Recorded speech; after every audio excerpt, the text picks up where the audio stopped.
É com muita alegria que nós começamos um episódio do Santo Flow Podcast muito especial. Eu quero agradecer a você que nos acompanha, que está com a gente mais uma quinta-feira à noite e está no ar mais um episódio do nosso Santo Flow. Sinta-se muito acolhida aqui na nossa conversa, tá bom?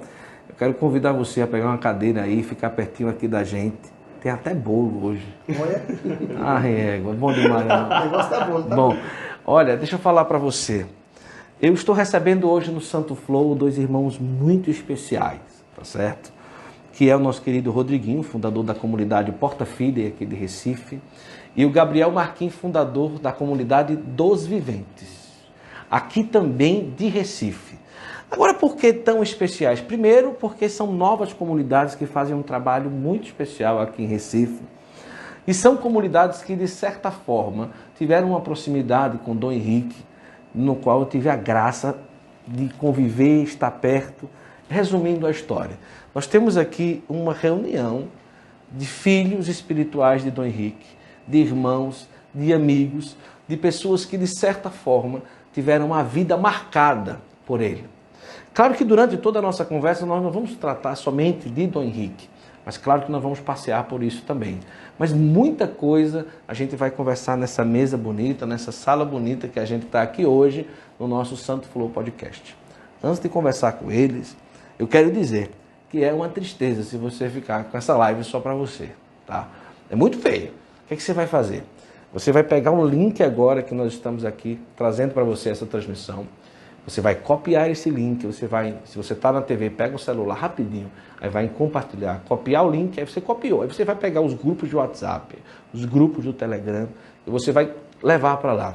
E coloca assim, que conversa maravilhosa, para todo mundo vir para cá.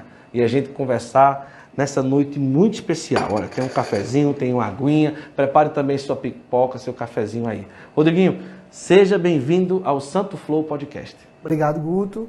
Agradeço o convite, agradeço a oportunidade de estar aqui, diante de amigos tão queridos. A gente vai ter uma conversa boa hoje, uma conversa agradável. Vai sim. Gabriel, seja bem-vindo, meu irmão. Que bom a gente estar junto aqui. Eu que agradeço, Guto. Agradeço a você, a Rodriguinho e a todo mundo que está acompanhando a gente. Também estou nessa expectativa, que vai ser muito legal, tá, gente? Além de fundadores de comunidade, o Rodriguinho é médico, o Gabriel é jornalista, professor também na faculdade de jornalismo.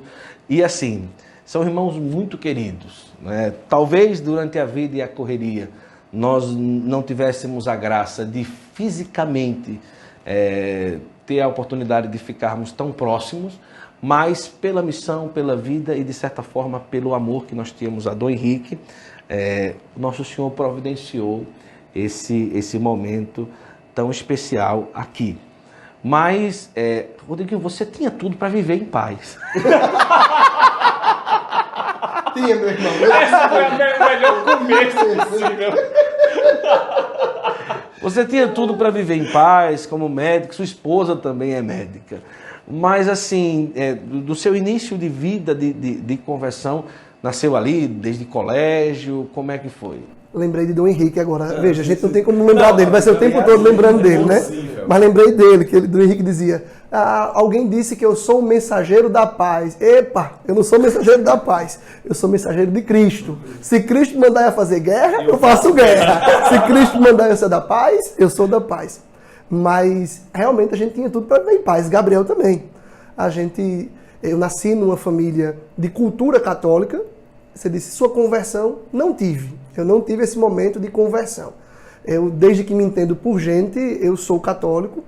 Minha avó era uma mulher muito piedosa, uma mulher de oração, uma mulher de jejum, uma mulher de mortificação mesmo, mas parou nela. Minha mãe muito devota, mas nada que comprometesse a vida. Desde pequeno, eu já pedia para fazer a primeira comunhão, eu já tinha aquele desejo, aquela atração pelas coisas de Deus. Estudei num colégio de freiras, Gabriel também estudou no mesmo colégio, é nesse colégio, o Colégio de Damas que a gente conhece do Henrique. E aí, isso foi crescendo.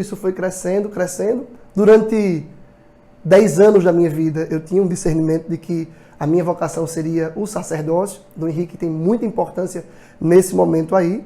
E aí entrei no vestibular de medicina, me formei médico, iria entrar para o seminário, terminei não entrando para o seminário porque conheci minha esposa, e aí ia viver em paz, né? Médico, ia casar, ia viver em paz mas Nosso Senhor não quis. Então, se ele não quis paz, eu também não quero paz. Já como grupo de oração começou dentro do colégio ou depois do colégio? Não, a comunidade começou com um grupo de oração pós-colégio, foi fora do Colégio Damas. Mas a maioria é ex-alunos do Damas. No começo da comunidade, No sim. começo, sim. Muitos eram ex-alunos. Hoje não.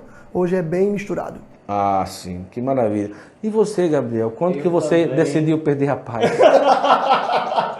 Na realidade, a gente estava conversando agora há pouco, né? Eu acho que em sã consciência, ninguém escolhe perder a paz como eu acho que nós vivemos, né?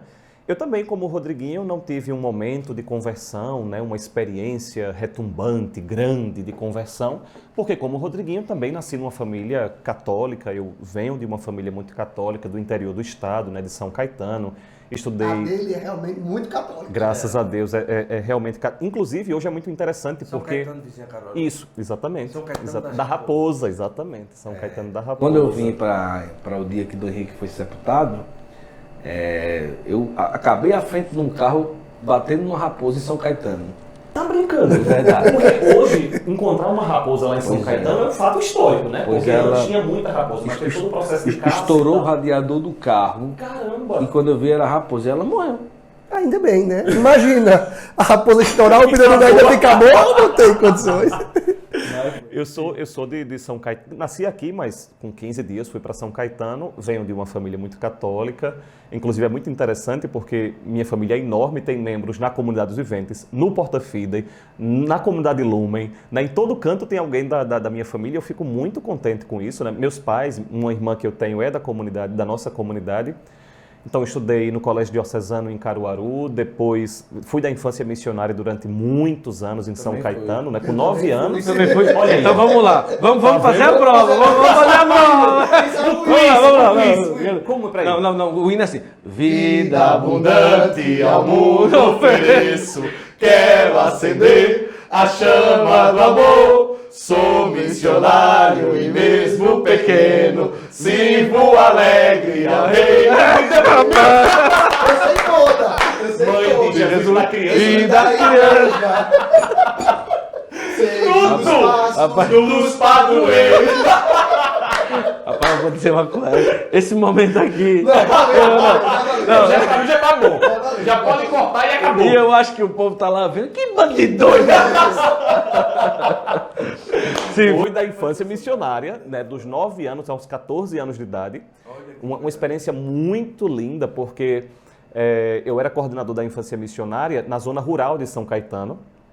Todo sábado eu caminhava no sol quente de São Caetano, 11 horas da manhã, 10 horas da manhã, coisa de 4 quilômetros, 5 quilômetros. Eu ia com alguns meninos da cidade para a zona rural para encontrar essas crianças, para evangelizar essas crianças. É uma experiência para mim muito fundante da minha caminhada. Depois vim morar em Recife, fui do Colégio Damas, né? Fiquei do primeiro ano até o terceiro ano no Colégio Damas. Inclusive, acho que o Rodriguinho não vai lembrar, posso contar aqui durante a nossa conversa, uma experiência que eu fiz com o Rodrigo, acho que ele não vai lembrar, a gente estava num encontro, não sei se era Fórmula 1, se era Máscara, não lembro. E eu e ele... Isso, encontro de evangelização do Damas. E eu lembro, Rodriguinho, teve uma noite que eu e ele ficamos responsáveis, acho que eu era mecânico, que são os monitores, né? A gente era monitor desse encontro e eu e ele ficamos responsáveis por pegar o Santíssimo para levar a adoração. E a gente estava com o ostensório. E quando eu olhei o ostensório, era um ostensório lindo, dourado, e ao redor tinha uns raios saindo do círculo principal e tinham pedras vermelhas. E estava faltando... Eu não tô lembrando da história. E aquilo me marcou muito. Inclusive porque o Rodriguinho, no colégio, a gente estava fazendo as contas agora há pouco, a gente não tem nenhum ano de diferença, mas no colégio ele era um ano à minha frente. E nós fomos pegar o Santíssimo e eu disse a Rodriguinho, que coisa, está faltando aqui no ostensório 2 pedras. Ele disse, não está faltando, somos eu e você. Olha, não sei se você lembra disso. E aquilo me marcou muito, me marcou muito aquilo, essa percepção. Para mim aquilo foi muito formativo mesmo, porque é essa ideia de ir interpretando as coisas que vão acontecendo espiritualmente, né? Enfim, depois saí do colégio, fui fazer jornalismo na Unicap, né, na Católica, também como Rodriguinho. Depois do colégio, eu já vivia uma experiência, sobretudo depois da crisma, de seguimento de Jesus e procurava, né, acho que a gente vai conversar sobre isso em vários momentos aqui, procurava uma maneira eu queria me especializar numa coisa na vida de Jesus, porque eu achava que era impossível seguir Jesus no evangelho todo. Onde é que eu posso encontrar o núcleo da coisa? E aí, um coordenador do Colégio Damas, Luiz Carlos, fundador da comunidade Lumen, uma vez me falou do capítulo 13 de João, Jesus tendo-os amado, amou-os até o fim, eu comecei a viver isso.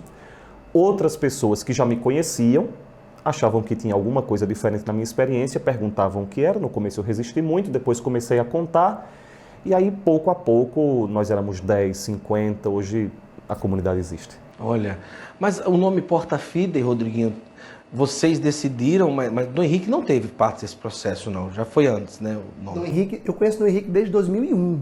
A comunidade tem 10 anos de existência, mas eu conheço Dom Henrique há 21 anos. Mas como bispo ou padre? Não, ainda padre. Padre Henrique de Maceió. Né? Então, fiquei algumas vezes na casa dele em Maceió, ele como padre, fazendo retiro, ele dirigia, era um santo. Dirigia na casa dele, eu ficava no quarto de hóspedes, ele dava as meditações, eu voltava para o quarto, ele ia para as atividades de padre, depois voltava. Como bispo em Aracaju fiz isso também, né? Mas ele não teve, ele era meu diretor espiritual, ele não teve ligação direta na escolha do nome da comunidade, mas no processo de fundação da comunidade teve muita, porque Gabriel foi interpelado pelas pessoas que viam que havia ali uma experiência. Né? Eu, na verdade, tinha vindo de uma experiência difícil num grupo que eu participava, né? Uma experiência bastante conturbada, tinha acabado de quebrar o paradigma, né? Eu pensava que minha vocação seria o sacerdócio, Nosso Senhor mostrou que não era, Dom Henrique teve uma participação tremenda nesse momento de me ajudar, perdi o chão e ele foi, para mim, um grande referencial nesse momento. E aí, uma vez, vocação que não era mais a que eu sempre pensei que era. O grupo que eu fazia parte, que não dava mais para fazer parte, eu fiquei perdido. E disse, não, você é um bom cristão. E aí disse, enfim, encontrei a paz. Aí sim, e aí, a paz. encontrei a paz. Vou participar da Santa Missa, vou viver a vida dos sacramentos, vou ser um homem de piedade, vou cuidar da minha família. Ora, né? Tá muito em moda hoje. Minha pátria, minha família. Né? Hoje está muito em moda. Eu digo, você é isso. Encontrar a paz. Só que aí, os padres conhecidos e amigos começaram a me chamar para começar algum movimento de jovem nas suas paróquias. O primeiro padre chamou, eu disse, tá doido, já saí disso, não quero mais. Já o segundo padre me chamou, o terceiro padre me chamou. O primeiro me chamou mais 2 vezes. E aí, ele me chamou no dia de Padre Pio. E aí eu disse, não é possível, já é a 5ª vez que eu tenho um convite para poder começar alguma coisa. Eu vou rezar. Eu nem rezava, não vou mesmo e pronto, acabou-se. Aí fui rezar. Quando eu fui rezar, era dia de Padre Pio, tenho uma devoção muito grande por Padre Pio. E aí eu tive essa noção de como os estigmas de Padre Pio, eu também devia abraçar a minha cruz, sair da minha paz. Então eu disse, tá bom. E aí começamos a comunidade, que não começou como comunidade. Começamos, e inclusive eu tinha grande resistência a... Mas o grupo já tinha um nome? Porta Não tinha grupo, Guto. Não tinha nada. O padre disse, comece alguma coisa com os jovens. Não tinha jovem. O padre disse, vem. Então foi um apelo da igreja. Eu digo, vou começar. Então começamos um grupo de estudo e de oração, sem nome. Né? A gente foi. Só que aí o Papa Bento XVI lançou a carta Porta Fidei. Então nós nos aprofundamos no estudo dessa carta. E aí, com o aprofundamento no estudo dessa carta, a gente disse, não, vai ser grupo Porta Fidei. E assim foi durante um bom tempo. Até o momento que, mais uma vez, a igreja nos convida e nos interpela. Aí, por meio de 2 grandes sacerdotes que marcam a história da nossa comunidade. Padre Adilson Simões, fundador do Santuário da Misericórdia, né? A gente disse que a comunidade é carismática. Então, ele é o grande incentivador da parte carismática da comunidade. Sim. Padre Adilson, um homem que eu também conheço há muitos anos, um grande pai também, diz, meu filho, isso não é um grupo, isso é uma comunidade. Eu digo, nada, padre, deixa de conversa. Só que Padre Adilson é um grande entusiasta, é um homem do espírito. Eu digo, aí o povo, Rodriguinho, tem que escutar o que o padre está dizendo. Eu digo, Padre Adilson está entusiasmado, é o homem do espírito. Então, ficou lá, mas deixou quieto. Pouco tempo depois, aí Dom Henrique disse, meu filho, vem cá, coçou a cabeça dele, com aquele solidel, né? Ajeitou aqui o solidel, coçou a cabeça. Você já parou para discernir que esse grupo de vocês não é bem um grupo? Tem um carisma aí. E eu disse, Dom, o senhor acha? Porque aí o negócio começa a ficar sério. Né? Além de ser bispo, era Dom Henrique, era um homem de... Eu digo, tá, Dom, a gente vai discernir. E a gente foi discernindo, E aí a gente percebeu, sim, mas aí já tinha, acho que 5 anos de grupo. A gente veio entender que era a comunidade com 5 anos de existência. Estamos completando 10, dos 5 a gente estava ainda nesse processo. 10, quanto tempo já tem a comunidade dos viventes? 15 anos. Dom Henrique gostava muito desse nome, de falar viventes, né, e tal. Nos textos dele, ele cita muito isso, né, e me chamava muita atenção e eu sempre lembrava porque não é um termo muito utilizado, né, os viventes e tal. E eu uso muito isso quando nessas pregações que eu estou lançando o livro, né, do que é realmente um vivente, né? Não só aquele que existe, mas aquele que é realmente um vivente. Muito bom. Mas a comunidade 15 anos. Isso. A comunidade tem 15 anos. Mas começou como grupo também? Começou de forma muito despretensiosa. É muito interessante isso. Eu acho que as nossas comunidades, né? Ou seja, a pessoa é enganada sem sentir, né? Como dizia Padre Maione, um outro grande santo, né? Um homem fantástico, um jesuíta que na minha experiência tem um papel muito importante, ele sempre dizia isso: meu filho, no final das contas ele sempre vence. E é isso, né? Ele vai seduzindo, você gosta daquilo, né? Como diz São João da Cruz, né? Deus vai encantando você, né? Lança o amor dele sobre você, é como fogo, aquilo lhe queima, você quer mais. Ele tira, você quer mais, ele lança de novo. E dessa forma ele vai atraindo a ele, né? A comunidade dos viventes também começou dessa forma, de forma muito despretensiosa. Eu também tinha essa resistência enorme à ideia de fundar qualquer coisa. A comunidade passou, acho que 4 anos, 5 anos sem nome. A gente chamava de grupo, né? Era o grupo. O Rodriguinho acompanhou isso também. É engraçado porque a gente se acompanhou muito, né? Esse processo da... Com certeza, é o grupo de Rodriguinho, é o grupo de Gabriel. Não tem jeito, né? Não tem jeito, né? Diziam que eram os gabrielitas descalços. Ou o grupo Setas, tinha também grupo Setas, né? Porque um dos nomes importantes pra gente, né, são os santos, que são vistos como setas e tal. Então, é isso. Na minha experiência, Guto, bom, se for contar isso, é o podcast inteiro, mas eu me perguntava, num determinado momento, qual era o grande sonho da minha geração. Qual era o grande sonho da minha geração? Eu lembro que na 6ª série, e Rodriguinho vai saber disso muito bem, né, porque tem a ver com biologia, eu lembro da professora de biologia na 6ª série me dizendo a gente: todo ser vivo nasce, cresce, reproduz e morre. E naquela aula, ela estava dando aula de ameba, era amebas e tal. E aí ela disse: vejam que coisa, um ameba e um ser humano, nasce, cresce, reproduz e morre, são a mesma coisa, nasce, cresce... E aquilo na 6ª série me chamava muito a atenção. Não é possível que eu nasci para ser uma ameba. O ser humano deve ter alguma coisa que seja maior do que isso. Qual é o grande sonho? E eu pensei que o maior sonho pelo qual eu poderia dar minha vida seria tentar viver a vida de Jesus, me configurar a Ele, me tornar semelhante a Ele. Só que, como eu disse antes, eu procurava me especializar numa coisa, porque para mim estava claro que seguir Jesus significava viver o Evangelho. Mas como viver o Evangelho todo? E foi nesse momento, percebendo que Jesus veio para isto, sabendo que havia sua hora, a hora, né, de voltar para o Pai, tendo amado os seus que estavam no mundo, amou-os até o fim, que é amar até as últimas consequências, dar a própria vida, sacrificar-se pelos outros. Eu comecei a viver isso, fiz uma experiência muito importante numa viagem com a minha família, de perceber que Deus me indicava passos que eu precisava dar na minha experiência, passos de vida espiritual mesmo. Voltei dessa viagem e procurava fazer essas 3 coisas: dar os passos, que a gente pode voltar a isso, viver o Evangelho e amar até o fim. E aí, algumas pessoas já me conheciam antes, e Clarice, que nós também conhecemos muito, me perguntava muito isso. O que é que está acontecendo? Você está diferente, tem alguma coisa estranha, o que é que está acontecendo? E eu, no começo, como Rodriguinho, eu acho, resistia muito à ideia de partilhar qualquer coisa, porque eu tinha medo que se tornasse alguma coisa. Eu não queria que se tornasse nada, eu queria fazer aquela experiência. Eu estava tão entusiasmado com aquilo, eu estava tão preso naquilo, estava tão encantado pela vida de Jesus, por segui-lo, que eu não estava preocupado com outras pessoas. Eu queria seguir Jesus. Até que chegou um determinado momento que se tornou impossível. E eu comecei a partilhar e aí começou a comunidade. Por que Viventes? E é engraçado você dizer isso, porque Dom Henrique, toda vez que ele me encontrava, ele me dizia isso: meu filho, esse nome Viventes me chama sempre muito a atenção. Ele falava para mim. Né? E, bom, como o Rodriguinho disse, né, a palavra de Dom Henrique tinha um peso muito grande para a gente, né? Quando a gente começou a fazer essa experiência, o que é que a gente dizia? Que a gente queria viver o sonho. Não era sonhar o sonho, era viver o sonho, realizá-lo, tornar-se como Jesus. Então, eu escrevia para os membros da comunidade, viventes do sonho, viventes do sonho, viventes do sonho, mas ainda era o grupo. Até que Dom Fernando, Dom Henrique, Dom Dino chamaram minha atenção. Não pode ser um grupo. Faz 5 anos, 6 anos e esse grupo não tem nome. Como é o nome disso?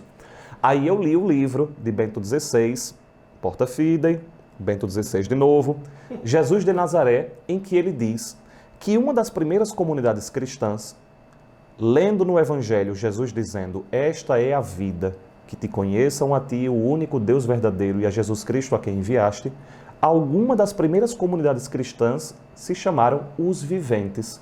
Eu não sabia disso. Eu nunca soube que uma primeira comunidade cristã tinha se chamado os viventes. Como nós queríamos ser como os primeiros cristãos, como nós éramos os viventes do sonho, e como o Papa dizia que uma primeira comunidade cristã, vendo aquela frase, se intitulou Viventes, para a gente pareceu óbvio, né? Era uma confirmação da própria igreja de que havia naquele nome que a gente dizia de forma intuitiva algo muito mais profundo que falava da nossa identidade. Por isso, os viventes. Lindo. Agora, uma coisa que eu queria chamar a atenção, Rodriguinho, é a importância da escola católica na vida de vocês dois. Sim, Sem dúvida. sem dúvida. Porque, assim, a marca feita em vocês da evangelização no Colégio Damas tem uma grande porcentagem, tem um grande peso a vida que vocês levam hoje, né? Sim. Eu fico muito preocupado com o destino da educação católica no Brasil. As pessoas pensam que a educação católica é ter uma aula de religião, é ensinar a Ave Maria, o Pai Nosso, é rezar no começo da aula e no final da aula. E a educação católica é muito mais do que isso. Gabriel e eu, a gente viveu dentro de uma estrutura em que a gente respirava a vida católica. Então a gente tinha eventos de evangelização onde a gente se comprometia a levar aquela experiência de Deus que a gente fez para outros jovens. Então a gente tinha no recreio a oportunidade de fazer um momento de adoração ao Santíssimo Sacramento. A gente tinha um contato da missa diária que era possível na capela da escola. A gente tinha acesso à vida dos padres que eram os capelães da escola. A gente tinha acesso à vida das irmãs. A gente tinha acesso aos grandes pensadores da igreja, né? Por exemplo, eu fiz retiro de crisma com o Padre Léo. Conheci Padre Adilson Simões por meio da escola, conheci Dom Henrique por meio da escola. Na escola fui apaixonado por Irmã Adélia, convivi com a Irmã Adélia, ia na enfermaria visitar a Irmã Adélia. Tudo isso dentro de uma escola católica. Agora, claro, escola católica não é escola que dá aula de religião. Escola católica é uma escola que está mergulhada dentro do espírito católico. Então, isso é o grande diferencial. É a gente ser introduzido na vida eclesial por meio da experiência que não necessariamente, ou melhor, na maioria das vezes ela está fora dos muros e das paredes da sala de aula. Então a gente fica numa preocupação grande com aquilo que é consequência, que é um acidente, e esquece daquilo que é essencial. Está vivendo a vida cristã, está vivendo a vida da graça, ter acesso a essas pessoas. Eu me lembro com muita clareza de uma irmãzinha chamada Irmã Marie Stanislas. Era bem velhinha, ela foi na juventude professora de matemática do colégio. Irmã Marie, quando eu era aluno da 6ª, 7ª série, Irmã Marie, ela tinha seus 80 e bota e força. E ela era a dirigente de um grupo de renovação carismática dentro da escola. E ela participava desse grupo aos sábados. E eu lá, com 12 anos, eram os adultos, e eu lá, com 12 anos, ia participar do grupo de oração. Chamava Grupo de Oração Rainha da Paz. Hoje, na comunidade, temos muitos jovens que são filhos dos membros do Grupo de Oração Rainha da Paz, que são jovens que foram evangelizados por Irmã Marie. E Irmã Marie era uma mulher de uma grande virtude, ela tinha um problema de coluna já sério, meio que não chegava a ser como o Frei Damião, mas também tinha uma cifose importante. E ela descia todos os dias, na hora do recreio, para estar com as crianças e com os adolescentes. E eu perguntava, Irmã Marie, por que a senhora desce? Ela disse, porque eu preciso amar Jesus nesses jovens. E ali Foi com ela que eu aprendi a amar Santa Teresinha. Ela falava francês, então lia livro de Santa Teresinha em francês, né? O Diário Espiritual de Santa Teresinha, né? A História de uma Alma, né? A autobiografia, já dizia que era o Diário de Santa Faustina. Ela lia para mim trechos em francês e traduzia na hora. Uma pianista de mão cheia, então, você viu, na escola tem pianos, ela sentava no piano, tocava já bem idosa, sabe? Então, é a introdução na vida da graça. Eu não me preocupo se a escola está dando aula de religião ou não, muito embora acho que seja muito bom, mas não é esse o cerne. O cerne é a criança, o jovem, poder ser recebido na escola como... Eu entrei lá muito criança, era recebido por uma irmãzinha, a irmã beijava a cabeça da gente e dizia: bom dia, flor do dia, já chegou minha alegria. E aí a gente ali experimentava que as mulheres, as freiras eram mulheres de Deus, e as mulheres de Deus eram mulheres felizes, doces. Então, a gente ali aprendia a ser católico, a gente ali aprendia a ser cristão. Infelizmente, essas gerações não experimentam muito isso. Sem contar de que, se a escola católica forma bem formado um homem hoje, amanhã esse homem vai estar ocupando lugar na sociedade. E se ele é um cristão, muito mais do que um cidadão, se ele é um bom cristão, ele vai ser um bom cidadão, ele vai ser um bom profissional, ele vai ser um bom pai, ele vai evangelizar os filhos. Então, é uma cadeia que se sucede de muita graça e que, infelizmente, hoje a gente não vê acontecer, nem nas escolas ditas católicas. Né? E é uma coisa interessante que o Rodriguinho está dizendo, porque em 2 minutos, veja, num parágrafo, ele resumiu aquilo que, na minha opinião, é a ideia da pedagogia católica que, como ele disse, ultrapassa o ensino religioso. Né? Veja, ele disse uma irmã, portanto, uma mulher consagrada, mas é uma irmã, uma mulher consagrada que toca piano. Olha a cultura aí. Sim. Olha a música aí. Mas fala francês. Fala francês. Olha a língua aí. Encanta, atrai. Mas é um menino que entra na escola e a irmã beija a cabeça dele. Veja, olha o carinho aí. Né? Essa pedagogia que hoje se chama pedagogia do afeto e tal. Olha aí, encarnada numa mulher. Né? Que Dom Bosco fazia, né? Dom Bosco estava pouco preocupado com o que estava acontecendo dentro da sala de aula. Exato. Eu tenho a impressão, e é uma coisa que eu acho, Guto, Rodriguinho, que eu tenho a impressão de que a nossa geração especificamente tem um papel muito importante nisso. Recuperar a ideia de uma pedagogia católica, de uma educação católica, que é muito mais do que ensinar alguma coisa. Veja, é formar um cidadão, é formar um homem, é formar uma mulher. E claro, para nós, católicos, a formação, ela passa necessariamente por uma coisa orgânica, né? Uma coisa complexa. Para nós, veja, para nós cristãos, formar os seres humanos é formar a imagem de Cristo. Para nós, esse é um traço muito importante no carisma da nossa comunidade, porque como nós precisamos, por vocação, nos tornar semelhantes a Ele, nós temos que recuperar algo que nós perdemos com o pecado original, né? Nós mantivemos a imagem, mas perdemos a semelhança. Nós somos feitos à imagem e semelhança de Deus. A nossa imagem permanece, mas a nossa semelhança, por causa do pecado original, ficou comprometida. Nós temos que formar as pessoas para recuperar a semelhança. E para recuperar a semelhança, nós temos que fazer isso que Rodriguinho e eu tivemos acesso numa escola. Isso. Ou seja, o carinho faz parte de dar novamente a semelhança a Jesus. Porque Jesus é um homem bom, é um homem caridoso. Mas, ao mesmo tempo, tem que se formar na música. Por quê? Porque Deus é beleza. Isso. Mas, ao mesmo tempo, é muito importante que tenha um fardamento em ordem. Por quê? Porque Deus é ordem. Uhum. Então, eu tenho a impressão de que a gente precisa recuperar a ideia da educação, e é interessante a gente estar falando sobre Dom Henrique nisso, porque Dom Henrique, durante um tempo, foi responsável pela Comissão da Educação aqui do Regional. E eu estive presente nas reuniões com ele. E ele chamava muito a atenção da gente para esse aspecto.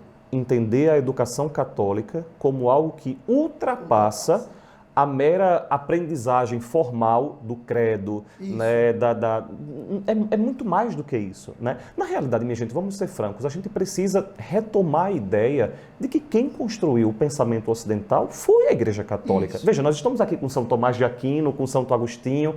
Veja, são os pensadores. Eu, no mestrado e no doutorado, quando eu vou estudar o pensamento da filosofia ocidental, eu necessariamente preciso passar pelos pensadores católicos. E é mentira a ideia que depois da Idade Média, ou depois do Renascimento, ou depois da Modernidade, a Igreja Católica foi passear e não construiu mais nada. É mentira isso. Michel de Certeau, Henri de Lubac, Balthasar, todos esses grandes pensadores, Romano Guardini, que influenciou Paulo VI, Bento XVI, agora o Papa Francisco, veja, são grandes homens do pensamento que foram forjados dentro da Igreja Católica. Terence Chardin, que pensou numa possibilidade de unir a ideia da fé e da razão na ideia da evolução do ser humano, né, da construção da espécie. Eu acho que a gente deveria recuperar essa noção de pertencimento a uma cultura católica que não está restrita à paróquia. Sim. Né? Não está restrita. E é interessante isso que o Rodriguinho disse também, porque para nós, pelo menos lá no Colégio Damas, para mim, eu percebia claramente que não existia diferença entre estar na escola e estar na igreja. Tanto é que as nossas missas no final de semana, 5 horas da tarde lá no sábado, eram lotadas de jovens. Por quê? Porque eles estavam no colégio e depois iam à missa. Né? Não tem separação entre uma coisa e outra. E a questão que Gabriel fala, muito importante, porque a gente tem uma ideia, e é um movimento que tem acontecido e tem trazido muito fruto, mas ele pode entrar num viés que vai perder todo o fruto. A gente hoje tem um movimento conservador crescendo no Brasil, no mundo, na verdade, em resposta a esse movimento tão progressista que nega tudo de positivo que a igreja trouxe, que a igreja construiu, mas, ao mesmo tempo, parece que se faz uma retomada apenas para a Idade Média. Exato. Parece que até Trento a igreja era perfeita. E depois de Trento, a igreja não tem nada a ofertar. Então, eles incorrem no mesmo erro dos progressistas, que eles esquecem completamente Trento. Os que estão apegados a Trento esquecem completamente tudo que foi construído ao longo desses mais de 500 anos. Então, a gente precisa fazer uma redescoberta da hermenêutica da continuidade. A hermenêutica de Bento XVI, que Dom Henrique era um homem apaixonado. Não há ruptura. Se a gente vai para uma hermenêutica da ruptura, a gente perde essa bagagem magnífica. Por exemplo, a gente vê que a psicologia como ciência, é dito nos cursos de psicologia, ela nasce com Freud. Né? Tem alguma coisa incipiente antes de Freud, mas ela nasce com Freud. Se a gente fizer uma leitura séria, se a gente fizer uma leitura adequada, real, o que é o estudo da psicologia? O estudo do homem, o estudo da alma do homem, da psique, são termos que para a gente pouco importa. É o estudo que vai ajudar o homem a resolver suas questões que o diferem de uma vaca, que o diferem de um cachorro. Então, quem trabalhava isso antes? A igreja. Então, uma psicologia séria, ela vai ver em São João da Cruz, em Santa Teresa d'Ávila, em Santo Inácio de Loyola, em Santo Tomás de Aquino, a leitura da alma humana. O que é o conhecimento das virtudes para Tomás de Aquino? Aquilo é o tratado de que existe um homem perfeito, que é Cristo. E todos nós devemos nos esforçar para adquirir as virtudes de Cristo. E o homem virtuoso, ele seguirá a lei natural, seguirá a lei divina, e ele será um homem que cumpre o seu papel, e ele será, sim, um homem realizado. Então, a gente não pode cair nesses riscos. Minha avó dizia, brincando, que os chifres são os extremos do mesmo diabo. Nem apagar tudo o que a igreja fez ao longo de 2000 anos até o Vaticano II, e nem achar que de Trento para cá não tem nada de bom.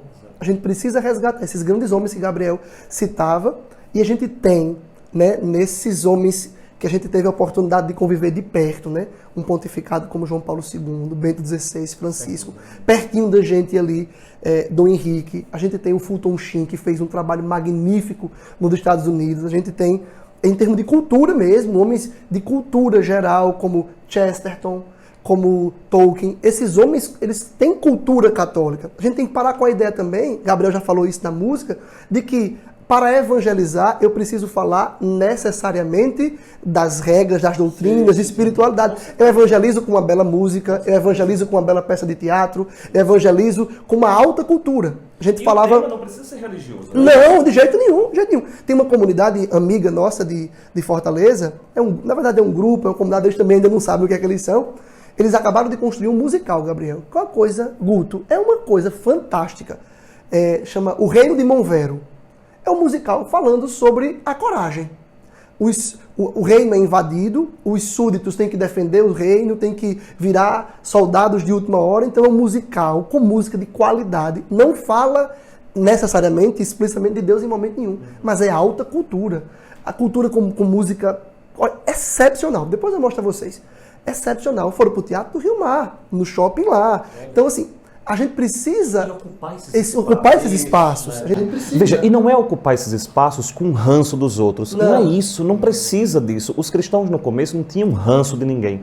Eles estavam encantados com Jesus Cristo, né? E eles queriam encantar o mundo. Exato, Hoje parece que a gente quer brigar com o mundo. Exatamente. A gente quer mostrar ao mundo que o mundo está errado. A gente tem que fazer o seguinte, ele vai perceber, porque a verdade, ela tem a graça de atrair por si só. A gente não precisa se esforçar para propagar a verdade. A verdade, ela tem a capacidade de atrair.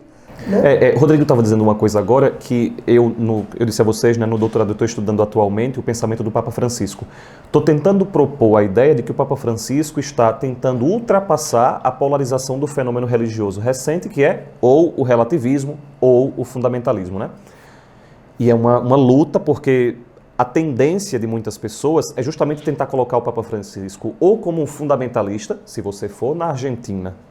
Sobretudo os movimentos mais progressistas abominam o Papa Francisco, porque ele, quando cardeal, era contrário a todas as agendas progressistas, né?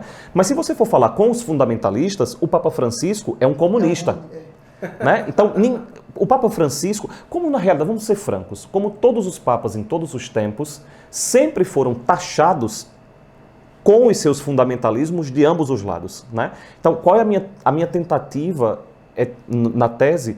É mostrar que existe uma possibilidade não de vencer essa polarização, mas de ultrapassar essa polarização. Porque, no fundo, é o que Rodriguinho disse. Nós temos um movimento relativizador nos dois contextos. Num, se tem a ideia de que a verdade não existe. Pouco importa, cada um pensa o que quiser. Do lado fundamentalista, é o que Rodriguinho disse. Eles relativizam. Relativizam o quê? Antes de Trento, depois de Trento. A igreja não começou no século XV. A igreja não começou no século XVI. Veja, a tradição mais profunda da igreja está no começo da igreja. Aquilo é a tradição mais tradicionalista. Por isso que os autores diferenciam conservadorismo de fundamentalismo. O movimento conservador, ele é justo. Ele é justo. Ele procura conservar. O movimento fundamentalista, ele é reacionário. Ele reage a tudo que é contrário àquilo que se pensa, particularizando um tempo como se não houvesse um histórico. A igreja tem 2000 anos. Essa é uma das belezas, na minha opinião, de ser católico. É porque nenhum de nós pode se arvorar o direito de dizer isso é católico. Isso não, cara pálida. Isso é católico. Não dá para eu dizer, a partir do Concílio Vaticano é a verdadeira igreja, nada disso. Não. E antes de 1950, o Espírito Santo, como dizia Dom Henrique, foi passear? Foi passear, ele dizia. Né? Quantas vezes eu escutei Dom Henrique dizendo, né? Então a igreja católica foi inspirada até o Concílio Vaticano II, depois ela foi passear. Não, né? O Espírito Santo não tira férias. E eu acho que, eu tenho a impressão de que agora, sobretudo com o Papa Francisco e os próximos papas, porque é isso, né? João Paulo II, Bento XVI, eles dois estiveram diretamente envolvidos no processo do Vaticano II. A partir de Francisco, nós teremos papas que receberam o Vaticano II. O Papa Francisco, durante o Vaticano II, era um formando jesuíta na Argentina.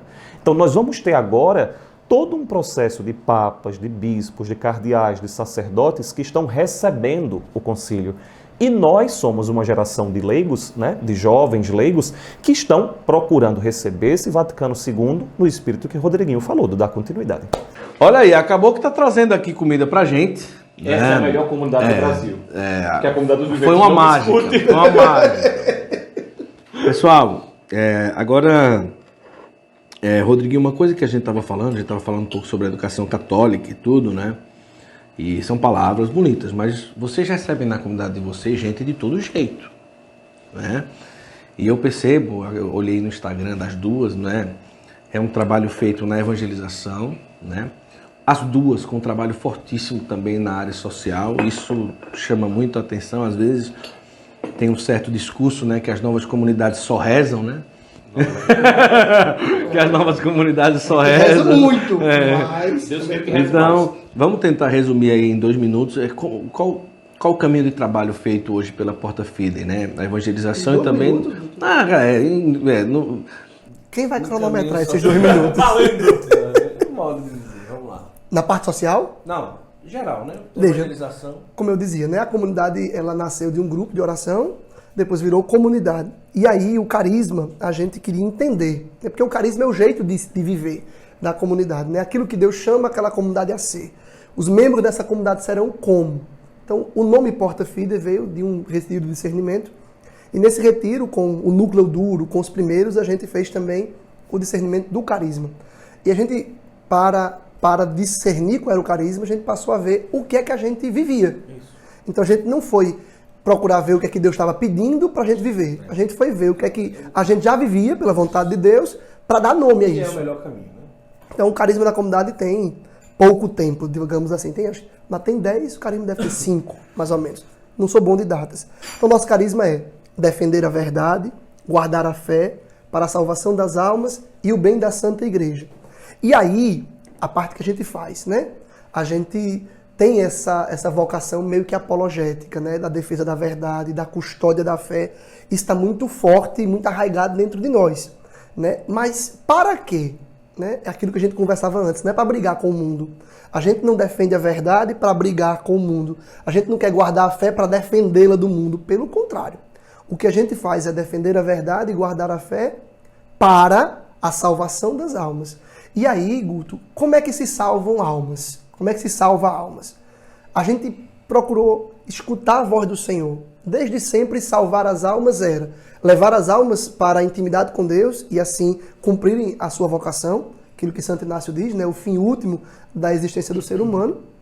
Mas um homem que está chagado, sofrido, machucado nas suas potencialidades, nas suas características humanas, esquecendo esse espiritual, ele também não se salva. Porque o grande problema é que a gente faz uma dualidade entre corpo e alma. E não dá para fazer. Para salvar um homem de verdade é preciso salvar o homem integral. É preciso devolver a semelhança de Deus a ele, aquilo que Gabriel falava. Então, a gente entende e a gente trabalha com esses apostolados, que são apostolados de evangelização propriamente dito. Então, a gente tem grupo de oração, cenáculo nas famílias, que são visitas às casas das pessoas para rezar o terço. A gente tem missa diariamente na Samaria. Depois eu falo por que Samaria. Tem a ver com o nosso mistério cristológico. Aqui na Samaria a gente tem missa todos os dias, direção espiritual, aconselhamento, oração de intercessão. Então, graças a Deus, sempre chega alguém, olha, está precisando de um aconselhamento, está precisando de uma oração, aquela família está precisando receber o terço. A gente faz esse caminho. Faz a catequese também de primeira Eucaristia para crianças, ajuda na crisma da paróquia, a gente tem os ministérios de música que atuam por aí. Faz eventos de evangelização, né? A gente tem alguns eventos de evangelização e pronto, essa é a parte espiritual. Mas ela está intrinsecamente ligada com o que a gente chama do apostolado da caridade, né? Aquilo que seria, nos termos de hoje, a parte social. Então a gente tem a casa Porta Fidei, que a gente tem ali atendimento de algumas especialidades médicas, né? Graças a Deus a gente tem um bom contato com os médicos, a gente tem muitos voluntários, são todos voluntários. Então a gente tem dermatologia, pneumologia, clínico geral, pediatra, ultrassom, a gente tem a parte de psicologia, todos os dias tem psicólogo na Casa Porta Fidei, atendendo, psicólogo de adulto, psicólogo infantil. A gente tem aula de judô, aula de balé, reforço escolar. Antes da pandemia tínhamos aula de inglês, mas o professor ficou inseguro com a pandemia, então a gente está sem aula de inglês. Um cursinho, né, de reforço pré-vestibular. Tem o reforço e tem um cursinho pré-vestibular. Tem fono, tem físio. Bem, a gente tem muita coisa. A gente tem muita coisa na Casa Porta Fidei ligado. E além disso, o que a gente mais gosta de fazer, quando a gente une as duas coisas, a gente faz muito. Tem um evento chamado Férias para Jesus. Uma vez por ano, um grande número da comunidade vai para uma localidade, normalmente para o interior do estado, e a gente faz apostolado de espiritualidade, de evangelização, e faz atendimento social também, médico, tarará. Então isso é muito característico nosso, unir a espiritualidade com a vida humana, concreta, social. E como os viventes vivem? Então, como vivem os viventes? Como vivem os viventes? Quem são? O que comem? Onde vivem? Comem bolo. O golfinho do papo. É essa a direção, né? O Rodriguinho apresenta bem o panorama do que eu acredito que é a vida de todo cristão, o que deveria ser a vida de todo cristão, né? A intimidade com Jesus Cristo e o serviço às pessoas. Essas duas coisas estão muito ligadas também por uma questão de carisma, né? O carisma da comunidade dos viventes é aquele capítulo 13 de João, amar até o fim, amar até o extremo, amar até as últimas consequências. Mas isso está muito ligado à nossa identidade, o que eu disse agora há pouco, né? De onde vem o nome Viventes, né? Naquele evangelho também de João, no capítulo 17, Jesus diz isso. Esta é a vida. Vida aqui para João não é bios, é zoé, né? Existe uma diferença. Do Henrique gostava dessa versão, né? Ele gostava. Ele falava muito isso para mim, ele me dizia muito isso. Meu filho, eu gosto muito disso, é muito inspirado e tal. Porque é isso, né? Para João existem duas palavras para falar sobre vida. Bios e zoé. Jesus em vários momentos fala de vida e vida em plenitude. O que é a vida em plenitude? O que Rodriguinho disse. É quando não existe mais separatividade entre bios e zoé. A vida verdadeira, a vida eterna, que é o que Jesus diz, esta é a vida, vai acontecer plenamente no céu quando nós tivermos um corpo novo, quando nós tivermos o nosso corpo glorificado. Lá nós seremos corpo e alma, quando as duas coisas vão se unir novamente, né? Plenamente, na vida zoé, na vida verdadeira. Só que Jesus diz que essa vida zoé não começa no céu. Ele diz, esta é a vida, que te conheçam a ti o único Deus verdadeiro. O único Deus verdadeiro, a verdade, né? Então, para nós é muito importante a ideia do anúncio, dar a conhecer, para nós, membros da comunidade, dar a conhecer a vida verdadeira. Por isso que para nós, Guto, a comunicação é tão importante. A comunicação para a comunidade dos viventes não é um apostolado, é uma identidade. É fruto do nosso carisma. Nós temos que usar o aspecto da comunicação para nós, ele é muito relevante porque através da comunicação nós damos a conhecer. Nós damos a conhecer a quem? O Deus verdadeiro e a Jesus Cristo. Por quê? Porque em Jesus Cristo nós conhecemos o Deus verdadeiro. Então, para nós, tudo começa nessa intimidade com Deus, dar a conhecer. Para isso nós temos, não vou repetir um pouco do que Rodriguinho disse, né, os encontros da gente, o Novo Éden, o A Ponte, enfim, os encontros de evangelização, mas sobretudo a proposta que a gente faz aos membros da comunidade de que eles, conhecendo a comunidade, eles entrem num longo percurso de conhecimento desse Deus verdadeiro através de Jesus Cristo. Esse é o primeiro apostolado, o primeiro trabalho, a primeira obra da gente é dar a conhecer Jesus Cristo. Por isso que o nosso processo hoje formativo tem 6 anos, né? A pessoa entra na comunidade e tem 6 anos de processo formativo até ela chegar no 6º ano em que ela vai discernir o lugar dela na comunidade, dar a conhecer e, como o Rodriguinho disse, existe o transbordamento disso que para nós está muito claro na ideia de amar até o fim. O trabalho social da comunidade, a gente chama como projeto vincular, está presente nas cidades onde a comunidade está presente e aqui em Recife, sobretudo na Casa Vincular. É uma casa que, como a Casa Porta Fidei, a Casa Vincular atende diariamente, de segunda a sexta-feira, pessoas em situação de rua. Nós atendemos hoje cerca de 80 pessoas. Hoje, inclusive, nós estamos celebrando 5 anos da Casa Vincular. Hoje, especificamente. Né, festa de manhã lá. Já teve festa hoje pela manhã lá na Casa Vincular. É uma história muito bonita pra gente. Eu estava voltando da missa, estava chegando no centro da comunidade. E quando eu estava chegando perto, eu vi um homem que estava pulando o muro da casa. Ele já estava em cima do muro. E aí eu disse, amigo, ele voltou. E eu perguntei o que ele ia fazer, ele estava manso, parecia ser um homem tranquilo, manso. E eu perguntei, rapaz, você ia pular o muro, por quê? Ele disse, doutor, eu estou com fome, eu ia pular para roubar alguma coisa para comer. Eu disse, não faça isso. Eu entrei na casa, peguei alguma comida que a gente tinha, dei a ele foi embora. Mas eu entrei novamente na casa, Guto, Rodriguinho, eu não me senti mais em paz porque eu tinha a nítida sensação de que é como se o próprio Jesus estivesse me dizendo, será que eu preciso invadir a sua casa para ter espaço nela? Será que eu preciso invadir a sua casa? E aquilo ficou martelando dentro de mim e na mesma noite eu reuni os membros da comunidade e disse, olhem, não é possível que a gente tolere Jesus pulando o muro para comer. Nós vamos começar uma casa para atender essas pessoas que têm fome. Aí começou um périplo, né? Um caminho enorme, porque a gente precisava para começar a casa de 140 mil reais. Alguém conhece Nova Comunidade que tenha dinheiro? Conheço. Está tão longe. Eu não conheço. Eu conheço, depois ele apresenta. A nossa, pelo menos, sobretudo naquele momento, não tinha nada. Nada. Meu Deus do céu. Mas nós tínhamos pessoas que conheciam pessoas que poderiam nos ajudar, né? Clarice, que é escritora, membro da comunidade, conhecia Isabelle Drummond, atriz da Globo, entrou em contato com ela, deu a ideia a ela, ela veio para cá voluntariamente, a gente fez toda a campanha, conseguimos em 4 meses 130, 140 mil reais. Uma coisa assim, que já era um milagre. Para nós era um milagre completo. Conseguir 140 mil reais em poucos meses era uma coisa assim. Ainda hoje para a gente conseguir 10 mil reais é uma luta, né? Então nós começamos e atualmente a casa já tem 5 anos. Foi por causa disso que nós fomos convidados a participar de um simpósio no Vaticano, né, realizado pela ONU e pelo Vaticano.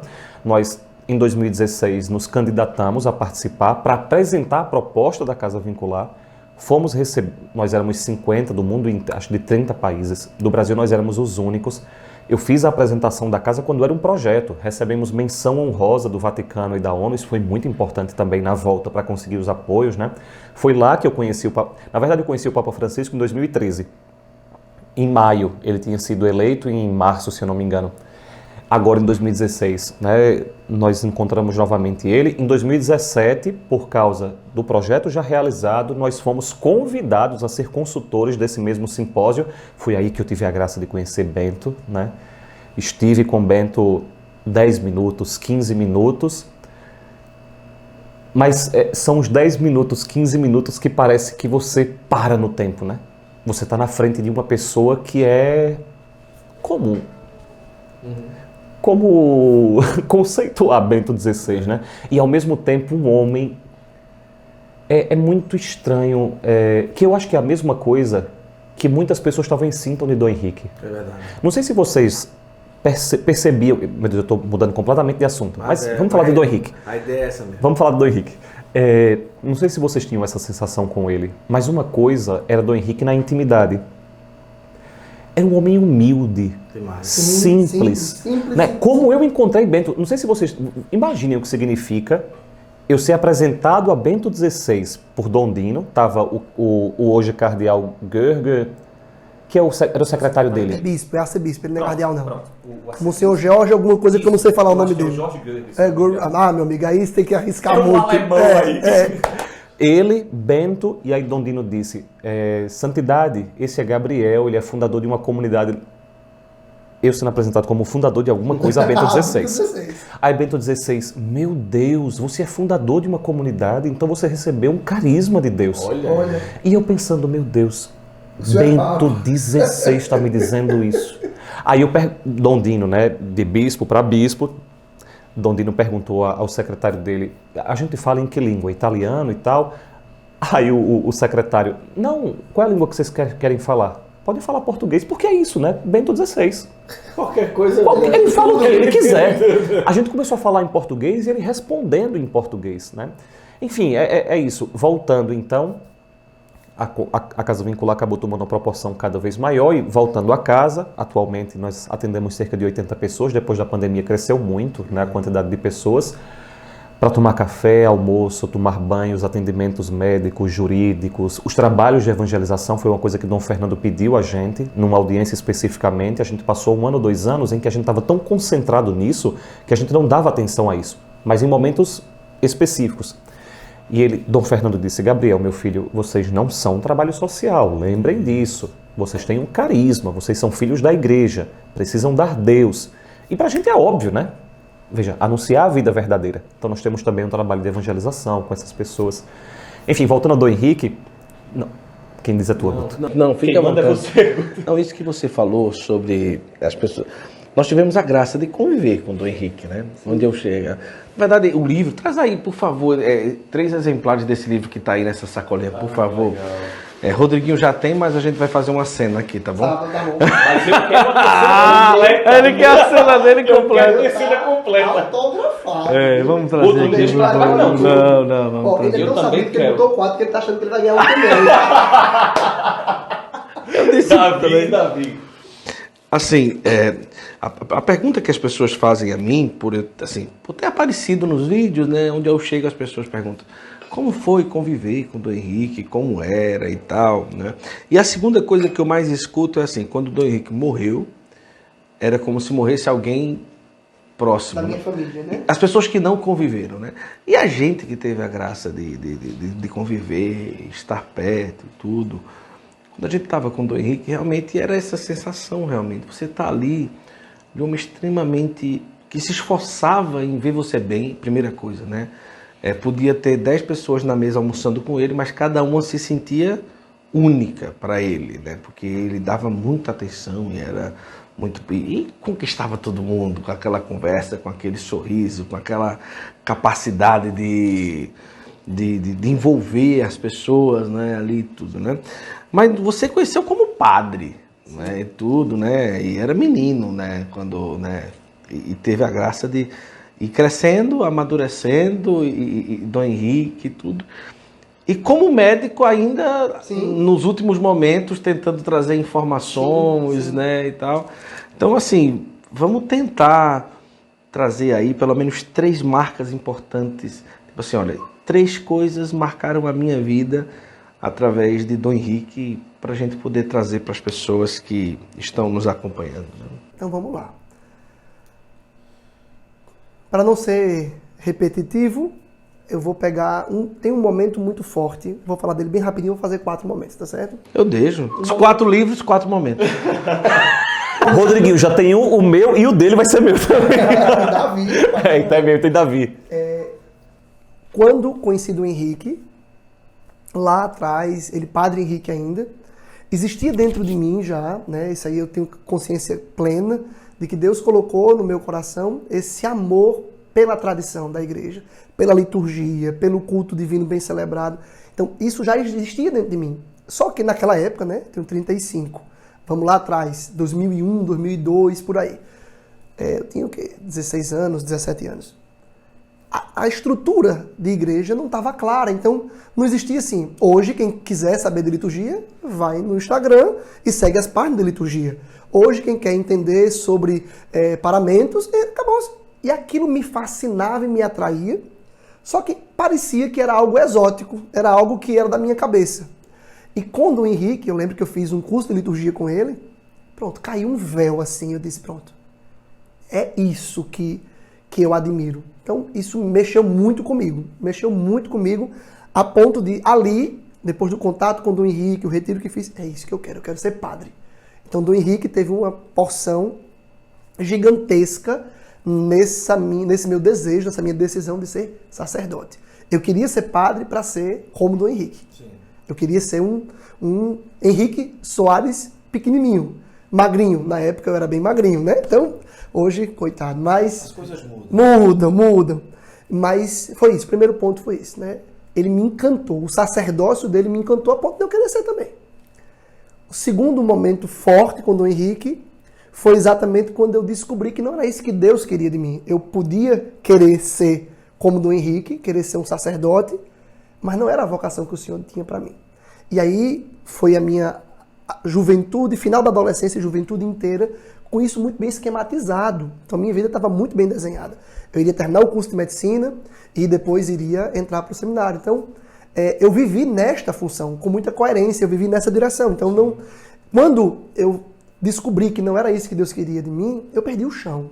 Mas perdi o chão completamente. E aí, depois, quando me apaixonei pela hoje minha esposa, 8 anos mais nova do que eu, então aquilo na minha cabeça era uma loucura. Eu estava sem chão, eu não me reconhecia mais, eu estava apaixonado por uma moça que para mim já era um grande pecado, um grande tabu. E aí Dom Henrique teve um papel fundamental. Desmistificando tudo e acalmando e aconselhando, então ele foi muito presente nessa hora. Então aperriei do Henrique, passei uma semana com ele lá em Aracaju, depois nas direções, assim, esse momento da minha vida, eu posso dizer, eu perdi todos os referenciais que eu tinha, inclusive de mim mesmo, e do Henrique foi nesse instante, ele foi o meu esteio, né, o meu referencial, o meu suporte. Depois, esse momento forte do início da comunidade, né, é ele que dá o start junto com o Padre Adilson, então ele acompanhou isso muito de perto, então isso foi um outro momento muito significativo com ele. E o quarto momento, esse foi, é engraçado, a morte de Dom Henrique. Dom Henrique morreu, mas Padre Paulo Ricardo, na homilia da missa Na primeira missa que celebrou pela alma de Dom Henrique, Padre Paulo Ricardo disse com muita propriedade que Deus chama homens para o céu e que no céu eles vão fazer muito mais do que poderiam fazer aqui na terra. A gente, quando olha para Dom Henrique e vê um homem daquele, morreu com aquela idade, a gente pensa humanamente, a gente pensa assim, meu Deus, que desperdício. Ele tinha aí 20 anos de episcopado, mais de 20 anos de episcopado como titular, depois como emérito. Esse homem ia escrever, esse homem ia produzir, esse homem ia... E Padre Paulo Ricardo, com muita tranquilidade, diz, no céu ele vai fazer muito mais do que estava fazendo aqui na terra. E nós vivemos isso, Guto, Gabriel. Não sei se você sabe disso. A gente hoje na comunidade está fazendo uma experiência há 1 ano e meio de vida consagrada comunitária, né? E são 5 moças, hoje 5 moças e 3 rapazes. E são celibatários. E a gente está fazendo essa experiência que tem sido assim, um grande fruto, uma grande graça para a gente. Assim. Eu hoje não consigo imaginar a comunidade sem a vida consagrada comunitária. E aí, como é que isso começou? Nós nunca tivemos essa inclinação, esse desejo. Parece que Nosso Senhor gosta de fazer exatamente isso, né? Pelo contrário, nós temos... nós não vamos ter, nós vamos ser sempre uma comunidade de pessoas que vivem em aliança. Ninguém quer consagração de vida, né? Não, eu nunca imaginei. Só que aí surgiram 3 jovens, 3 moças, e começaram a pedir, fundador, a gente sente o apelo, a gente quer...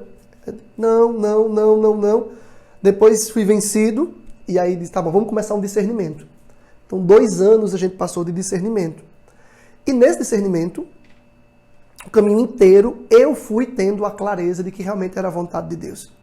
Só que no final, né, do ano de 2000, na verdade, não no final do discernimento, no final do primeiro semestre do ano de 2020, as meninas, eu percebia claramente que era uma fuga, uma tentação, mas que não era a vontade de Deus.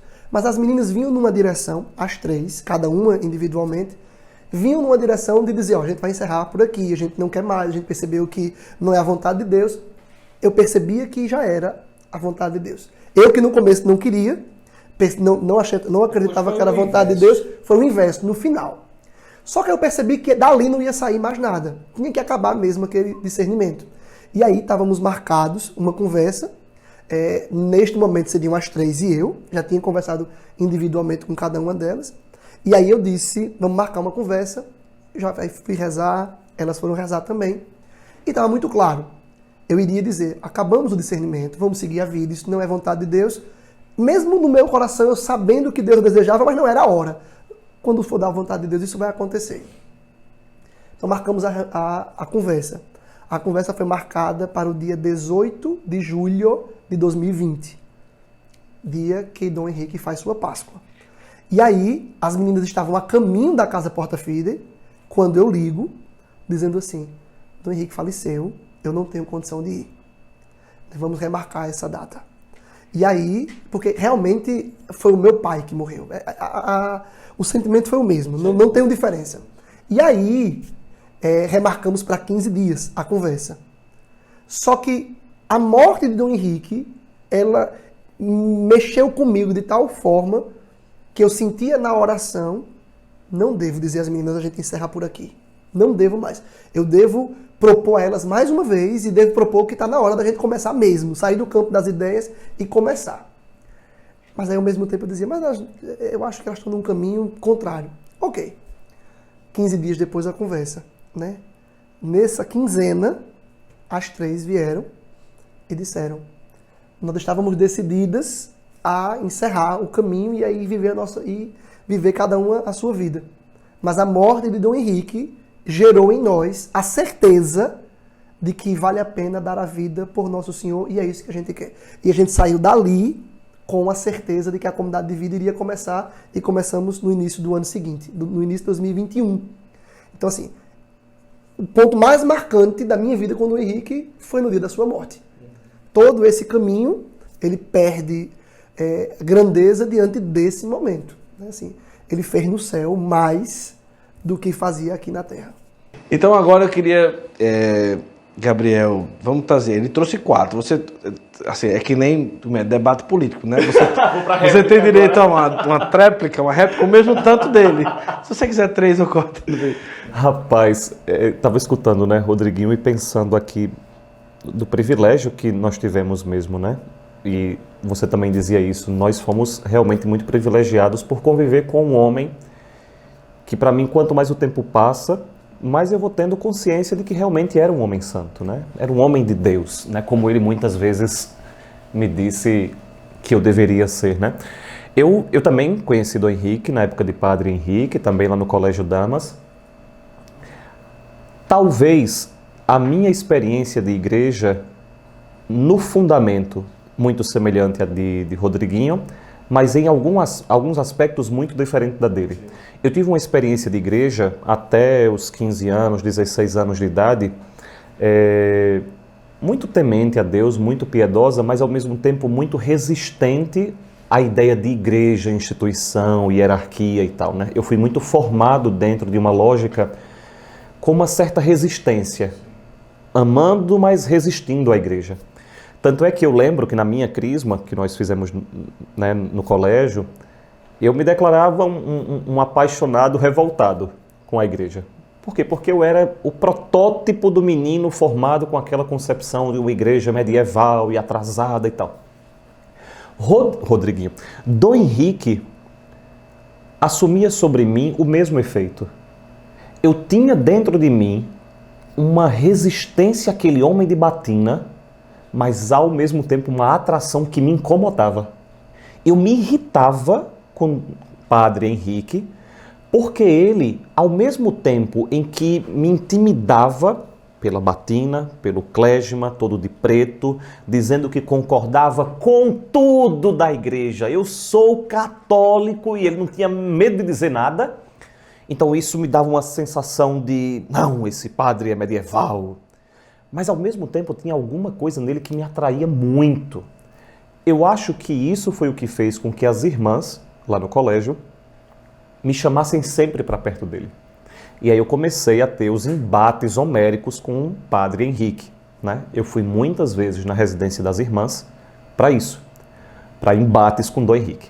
Lembro, por exemplo, de uma vez eu passei um tempo católico, mas me interessava muito pela filosofia budista e oriental e tal, e tive uma influência muito grande, né, oriental. Depois, finalmente, conheci a espiritualidade cristã oriental, que é um tesouro que a gente não se dá conta. E estava usando, naquele tempo, um mala, que é uma espécie de terço budista. É uma coisa que você usa, que tem as contas das suas orações. E irmã Flávia me chamou para conversar com o padre, Padre Henrique ainda. E aí ele disse, meu filho, o que é isso no seu punho? Eu disse, padre, é um mala. Com toda a arrogância e a boçalidade, né? É um mala. Toda humildade. Exato. Aí ele disse, meu filho, você tem vergonha e medo de dizer Ave Maria, né? Porque você diz o que quando reza isso? Aí eu disse, né? Om Padme Hum, que é o caminho para a compaixão. No sânscrito, né? Na língua lá. E aí ele disse isso.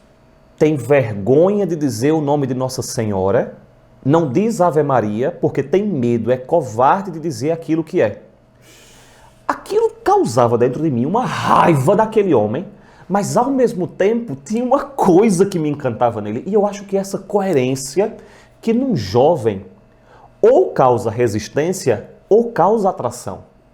E em mim eu comecei a perceber, e eu entrei em parafuso, porque tudo aquilo que eu tinha concebido como o católico esclarecido, estava começando cada vez mais a ser bombardeado por Dom Henrique, né? Por Padre Henrique. Então, por exemplo, na época daquele filme, na época do livro, na verdade, o Código da Vinci, né? Toda aquela história do Opus Dei, do silício e tal, eu lembro que ele estava dando uma palestra e eu fiz uma pergunta muito arrogante em relação ao silício. E ele deu uma resposta com toda a classe de Dom Henrique, né? Mas assim, indo do começo da igreja até hoje, mostrando e passando... Aí ele me ganhou numa hora em que ele foi mostrando que os santos que eu admirava, todos tinham usado o silício. Então ele foi cada vez mais tendo um papel dentro de mim que era, eu resisto, mas eu me encanto por esse homem. Tem alguma coisa nele que me... Mas o tempo inteiro era isso. Uma resistência e uma atração, uma resistência e uma atração. Passou um tempo, inclusive, em que depois ele me dizia isso rindo, morrendo de rir. Quando a gente começou a comunidade, nós não éramos uma comunidade, era um grupo, e ele dizia, eu chamava vocês dos comunistazinhos. E eu dizia, Dom Henrique, por que o senhor falava isso? Ele dizia, Gabriel, por 2 motivos. Um, porque eu me chateava com vocês, e o outro porque eu queria provocar a experiência de vocês. E depois ele foi me mostrando qual era o objetivo dele, né? E no fundo, era um pouco a percepção dele paterna de tentar nos formar para ir diluindo cada vez mais essa resistência e entrando cada vez mais no amor à igreja, né? Passam-se os anos, e aí sim, para mim tem uma experiência que eu teria um podcast só para isso, porque eu passei 2 anos cuidado por Dom Henrique. Eu realmente fui colocado nos braços de Dom Henrique. Eu tenho uma doença que Rodriguinho explicaria muito melhor do que eu, uma doença autoimune, uma doença séria, se chama doença de Crohn. É uma doença que eu tenho desde os 15 anos de idade, eu tenho 35 agora, então 20 anos de doença, uma doença... do Geraldinho, da Missão Resgate, né? Ah, é? Não sabia. Ele tem também. Não sabia.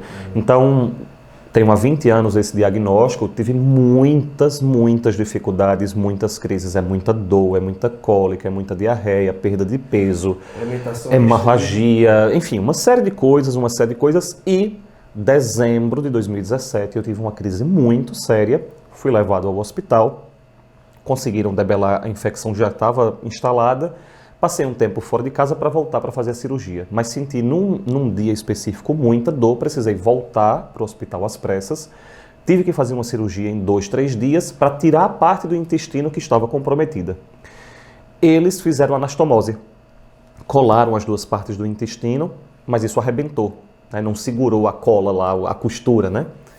E aí, obviamente, teve, como é que chama? Como é que eu digo isso? Isso, é esse o nome aí. Precisei fazer uma nova... Isso, precisei fazer uma nova cirurgia às pressas para fazer a ileostomia e a colostomia, né? O que o presidente fez. Eu sempre digo isso porque fica claro para as pessoas entenderem, né? A mesma coisa.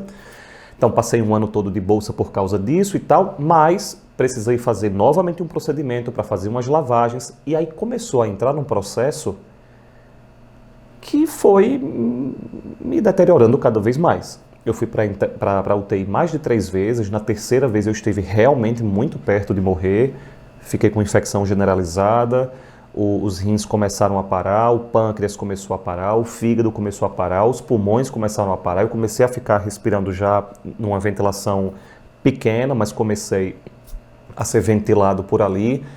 Os médicos chamaram meus pais e disseram para não me deixar entender. Minha mãe perguntou o quê e o médico não respondeu. Então ficou claro para o meu pai e para a minha mãe que estava muito perto realmente de eu morrer. Eu lembro como hoje, vários dias, os médicos se encontrando à parte, assim, na UTI, para discutir o meu caso e tal. E lembro do médico, o que me acompanha desde os 15 anos de idade, chegando perto de mim e dizendo, Gabriel, olha, nós não temos muitas alternativas nesse momento. Eu vou dar uma dosagem a você de corticoide. Só que eu lembrei, quando ainda estava no consultório, ele me dizendo que o corticoide pode ajudar muito ou pode precipitar muito as coisas, né? E eu disse isso a ele, doutor Sérgio, o senhor me disse, e ele diz hoje que não lembrava que tinha me dito isso e que ele ficou sem palavras naquela hora, porque eu entendi. Doutor Sérgio, o senhor me disse uma vez que se eu tomasse corticoide podia melhorar, mas podia precipitar. Ele ficou em silêncio e saiu. Dia seguinte, Padre Fábio, daqui assistente das novas comunidades, Padre Fábio leva para me visitar na UTI 4 bispos. Dom Genival, Dom Dino, Dom Fernando, Dom Henrique. Leva os 4. Eles estavam numa reunião do regional. Isso é outra coisa que eu fico sempre me perguntando. Meu Deus, o que fez 4 bispos, 4 sucessores dos apóstolos e visitar um menino como eu? Não tem nenhum motivo, nenhum motivo. Realmente Deus colocou a mão nisso, né? Fora as novas comunidades. Enfim, eu poderia falar sobre esses 2 anos, seria um podcast, né? Os 4 foram me visitar, saíram da reunião do regional, foram me visitar em grupos de 2. Os 4 rezaram por mim, os 4 impuseram as mãos sobre mim. Sabe aquilo que a gente vê nos Atos dos Apóstolos? Sim. Os apóstolos rezando, impondo as mãos sobre as pessoas. Lembro, inclusive, que no grupo de Dom Henrique, foi Dom Henrique, e agora não lembro qual era o outro, ou foi Dom Genival ou foi Dom Dino, foi o próprio Dom Henrique que impôs as mãos sobre mim, fez uma oração. E aquilo, a imagem por si só, para mim era muito forte. Eu vi 4 sucessores dos apóstolos indo me visitar, depois, inclusive, eles saíram e deram a bênção em outros pacientes. Inexplicavelmente, no dia seguinte, eu comecei a melhorar. Tanto é, Guto, Rodriguinho, que ainda hoje, quando eu vou na Unimed, porque eu tenho um controle e tal, os médicos que lembram de mim naquele tempo, ainda hoje me dizem: Gabriel, eu quero o telefone daqueles homens de cruz no peito, porque quando alguma coisa não estiver bem aqui, eu ligo para eles. É lindo. Para mim, ainda hoje, é muito emocionante.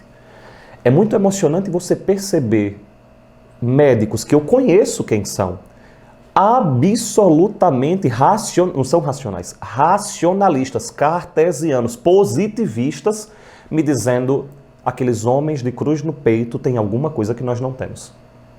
Passou-se o tempo, Dom Henrique, depois do hospital, inexplicavelmente, me liga um dia, começa a me mandar mensagem primeiro no WhatsApp, eu tomei um susto, Dom Henrique me mandando mensagem no WhatsApp, depois ligando, e aí começaram 2 anos em que Dom Henrique, Guto, Rodriguinho, todo mundo que está vendo a gente, não é que ele me acompanhou, Dom Henrique conviveu comigo. Dom Henrique muitas vezes foi na minha casa, muitas vezes eu fui até ele, muitas vezes nós nos encontramos em várias circunstâncias e ele foi me formando para compreender que o que estava em jogo não era a doença, era a minha relação com Deus. Eu lembro, por exemplo, de uma vez que ele foi me visitar, eu estava destruído, morto, né? Dom Henrique, quando chegava, todo mundo saía do quarto, né? Porque era isso que eu dizia anteriormente. Dom Henrique, no convívio, era um homem humilde, simples, mas quando ele falava, parecia que ele se tornava um homem de 2 metros de altura, né? Ele se tornava uma coisa grande. É uma coisa... Todo mundo que conviveu com Dom Henrique, via Dom Henrique na intimidade e via Dom Henrique fazendo uma homilia, ele mudava. Ele se tornava... Não era uma coisa teatral, não era uma coisa que ele vestia um personagem, é porque ele era revestido da autoridade episcopal que ele... É isso, nele tinha um munus episcopal, isso. Né? Você via nele a autoridade de quem ele era, né? De quem Cristo fez ser, né? Então, ele foi me visitar uma vez, todo mundo saiu, eu assim, sentado numa poltrona, muito debilitado, com bolsa de ileostomia, bolsa de colostomia, me alimentando por sonda, cheio de fio.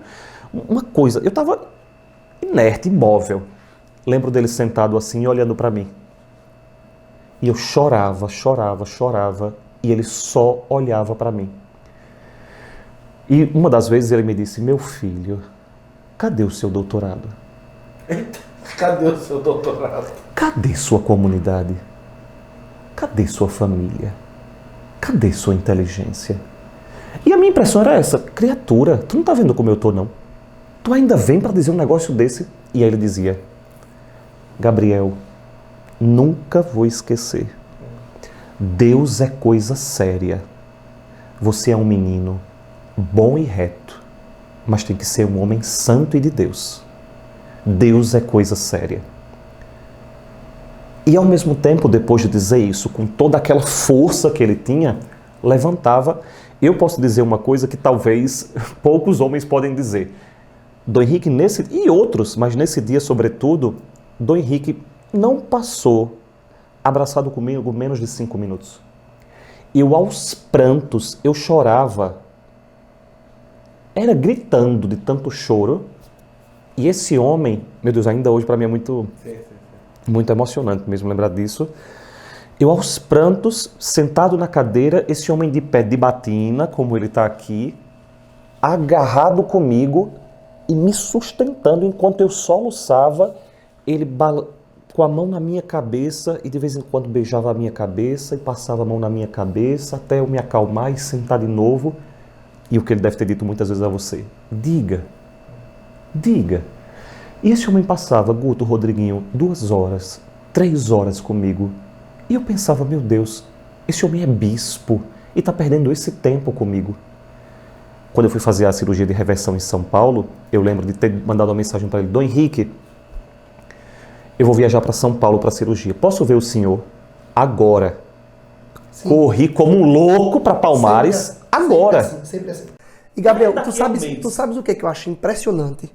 É que a gente vai conhecendo pessoas, padres hoje que eram seminaristas, religiosos, religiosas, fundadores de comunidade. A gente vai conhecendo pessoas, todo mundo tem o mesmo relato. De assim, esse homem, olha, Padre Pio tinha bilocação, esse homem tinha a extensão do tempo, o tempo dilatava para ele, porque a mesa, você falando, eu vou dizendo, meu Deus, a gente vai se reconhecendo na história, não vai? Ele vai se vendo dentro dele. Só comigo, exatamente. Não era. Então, eu fui até Palmares para pedir a bênção deles antes de fazer a cirurgia e lembro, né, a gente passou o dia todo conversando e eu disse a ele, Dom Henrique, eu posso pedir uma coisa ao senhor? Eu estou meio sem jeito. Ele disse, vá meu filho, diga. Eu queria tanto, o senhor conviveu esse ano inteiro comigo, de perto, convivendo comigo. Eu queria tanto ter sua presença lá em São Paulo comigo.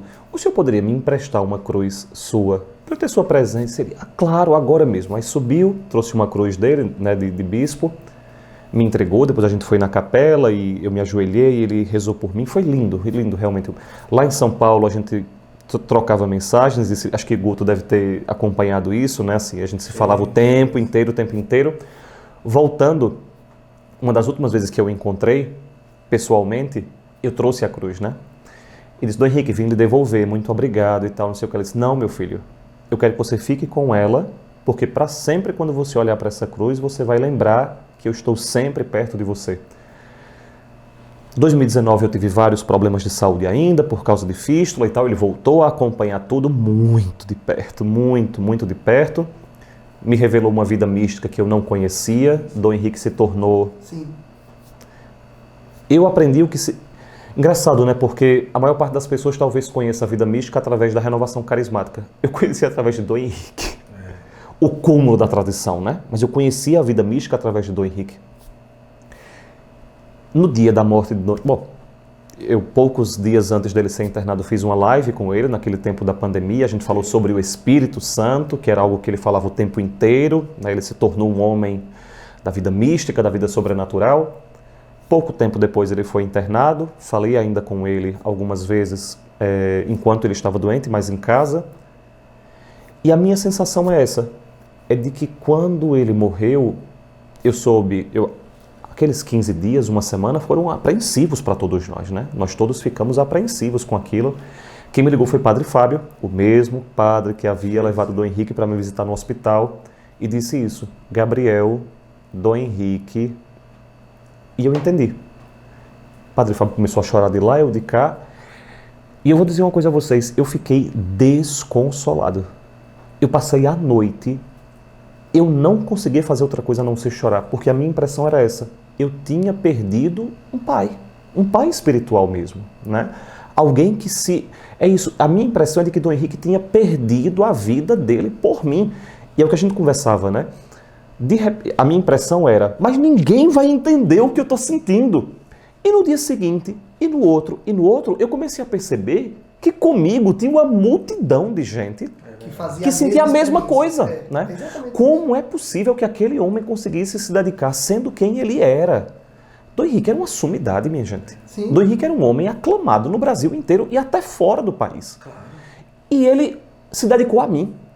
E ele perdia tardes inteiras, dias inteiros por mim. Eu lembro que no dia da minha cirurgia de reversão, Dom Henrique acompanhou de perto antes e depois. Dom Henrique estava o tempo inteiro me ligando, mandando mensagem, e eu pensava, meu Deus, esse homem é bispo. E é isso, né? A minha bonito também nele, né, Gabriel, é o seguinte, a necessidade da presença do pastor. Quando Dom Henrique percebia que era necessária a presença do pastor, ele grudava, ele estava junto, a ponto da gente pensar assim, meu Deus, o bispo deve estar de férias, porque ele tem tempo para mim, e depois, quando a gente não precisava mais, ele espaçava. É impressionante, né? Assim, porque você vê que não é uma relação de uma amizade pegajosa. Não. Era a presença amorosa de Cristo. Exato. E ele dizia muito claramente, eu lembro que Dom Henrique gostava muito das crianças, né? Ele não podia ver uma criança que ele ia fazer uma graça, tirava uma brincadeira, dava um presente à criança. E ele dizia, meu filho, eu sou a imagem de Cristo para essa criança. Eu tenho muita preocupação da criança ter uma imagem de Cristo bonita, então eu me esforço para ser presença de Cristo para essas crianças. E eu acho que era isso que ele era conosco também, né? A gente estava dizendo que a gente pensava que, eu sou o filho amado de Dom Henrique, só eu vou entender o que eu estou sentindo. Você fazia a mesma experiência, você fazia essa mesma experiência, e hoje a gente vê que centenas de pessoas fizeram essa experiência, sobretudo o clero, seminaristas, padres, religiosos, fundadores.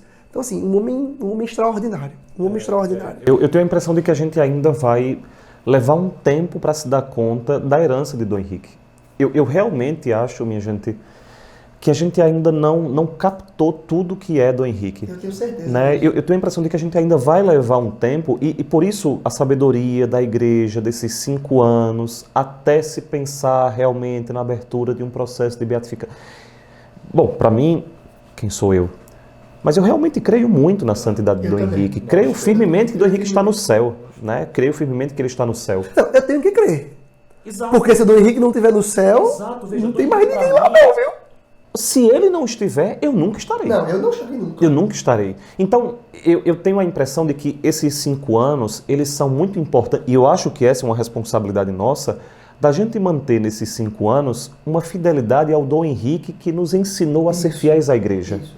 Ou seja, nesses 5 anos, nós temos que manter a memória dele através de livro, de podcast, do que quer que seja, para que a gente vá maturando toda a herança que ele nos deu até a igreja entender se ele é universal. Isso. Porque isso é a santidade proclamada, né? Quando se torna o testemunho de um homem, de uma mulher, universal, né? Uma coisa bonita que a gente registra aqui no final, a primeira coisa é que nós seres humanos temos a inclinação de alguém que pensa diferente de nós, a gente descartar, né, da nossa vida ou se afastar, né? E mesmo você pensando diferente dele na época da escola e até embates, né, ele não lhe descartou, como ele não descartava ninguém. Né? Dom Henrique não descartava ninguém. Poderia ser a pessoa que até se declarasse inimigo, né? Mas ele não descartava. Né? Isso é uma coisa muito especial e eu coloco isso no livro. E é uma presença rara no mundo de hoje. Isso. Alguém que olha para o outro, que pensa diferente, que lhe embate, e você continua sendo próximo daquilo. Guto, eu acho que Dom Henrique ele tinha um pouco da graça da visão beatífica, de olhar e ver-nos como Deus nos vê. Isso. Então ele olhava Gabriel lá, o jovenzinho revolucionário, e ele enxergava a potencialidade que esse homem inteligente, essa energia que ele tinha para o bem da igreja. Então, ele não enxerga a aparência, o acidente, ele enxergava a essência. Né? Eu conversei bastante com ele em alguns momentos de nomeações, de funções e ele dizia, meu filho, a minha função é escavar e descobrir o que a pessoa tem de bom para oferecer a Nosso Senhor. E ele fazia isso muito bem. Ele fazia isso muito bem. E é isso, a direita, a esquerda, quem é mais conservador e quem é mais progressista. É impressionante. Eu, inclusive, depois da morte de Dom Henrique, conversei com por causa dessa minha experiência com ele, muitas pessoas acabaram se aproximando para saber como foi minha relação com ele. E é muito interessante porque eu comecei a perceber que pessoas se aproximavam de mim dos mais variados espectros. E todas elas têm a mesma impressão de Dom Henrique. Era um homem de Deus. Sim. Seja alguém que... É interessante isso. Sobretudo as pessoas que pensavam diferente de Dom Henrique, elas discordam até um determinado momento. No momento em que se discute se Dom Henrique era ou não um homem de Deus. Isso está claro para todo mundo. Né? Pelo menos para as pessoas próximas a mim. Não, eu não conheço também ninguém que tenha ousadia, eu não conheço, de tendo convivido com Dom Henrique, ter coragem de dizer assim, não, ele tinha uma... não, todos. Eu discordo desse pensamento, eu discordo dessa postura, mas era um homem de Deus. E eu acho que isso está muito ligado à coerência de Dom Henrique. Né? Eu lembro que das vezes que fiquei na casa dele, Dom Henrique disse, sabe o que eu gosto de fazer quando eu recebo visita? Eu digo, não, o que, Dom Henrique? Ver o vídeo da minha ordenação episcopal. Vou botar para você ver. Eu digo, Dom Henrique, eu estava lá. Aí ele disse, não, mas eu quero botar para você ver. Aí, isso me lembra quem eu sou. Isso me alimenta. Eu sei para que eu fui ordenado. Isso me lembra quem eu sou. E aí, nessa história de ser especial para Dom Henrique, eu lembro que ele convidou para a ordenação episcopal. Fomos daqui de Recife, um grupinho de cinco jovens do Damas. Tu foi, Gabriel? Não foi? 5 jovens, e aí fomos. Chegamos lá, uma das freiras disse assim: entrem e fiquem embaixo, porque foi no ginásio lá de Maceió. Na arquibancada vocês não vão ver nada, fiquem embaixo. Mas embaixo era só para religiosas, autoridades, famílias e seminaristas. Aí a freira disse: eles são seminaristas. Aí ninguém teve coragem de desmentir a freira. Fica aí, ó. Aí eles são seminaristas. Aí entramos. Só que foi pior, porque quando nós entramos, as autoridades estavam lá na frente, a família, as religiosas, parará. E os seminaristas que não iam entrar de túnica para estar na celebração, ficaram no rabo da gata. Então, na arquibancada a gente pelo menos ia ver de cima. Dom Henrique não entra. Não entra antes, abençoando o povo, nos viu nos últimos bancos. Nas últimas cadeiras, eram cadeiras. Daqui a pouco chega um padre. Dom Henrique disse que vocês tinham que ficar lá junto das autoridades, que lá tem lugar. Ficou o prefeito, o governador e eu atrás.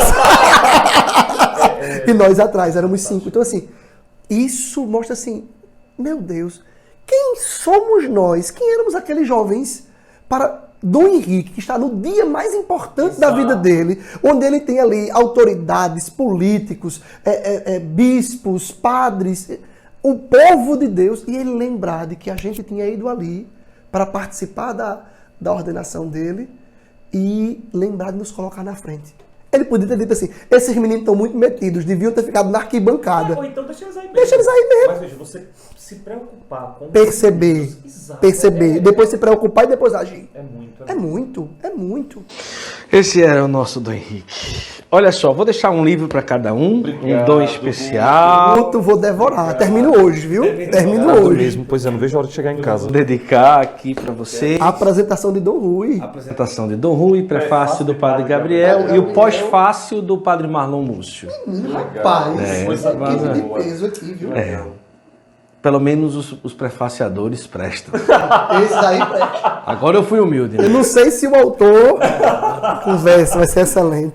E a sua experiência nem se fala, né? Você teve... Não, olha, nós que não morávamos na mesma cidade que Dom Henrique, temos isso tudo para contar. E esse que morou você, né? tem que fazer um podcast Guto contando a história de Dom Henrique, que é o fruto do livro. Tem que fazer um podcast. Uma conversa com o Padre Gabriel, não é isso? Com o Rafael. Com o Rafael sobre o livro. Depois assiste lá, vale a pena também. Muito legal. Eu quero agradecer a vocês dois. Daria uns 55 podcasts, talvez. E os temas dos bastidores, na hora do bolo, minha gente, vocês não sabem, não. O mais importante foi a gente ter tido essa graça da gente se reunir aqui hoje para bater esse papo tão especial. Quero agradecer muito o carinho e a acolhida, né? Foi uma conversa muito boa. E acima de tudo, assim, falar de Dom Henrique é a gente expressar a vida de um homem que foi fiel no ordinário ali, né, da vida. E a gente não, né, se algo de sobrenatural acontecia é porque ele era fiel ao que era natural, né, ao ordinário. Sim, o extraordinário de Dom Henrique ninguém sabe. As pessoas, pouquíssimas pessoas têm acesso a isso e as pessoas são encantadas pelo ordinário.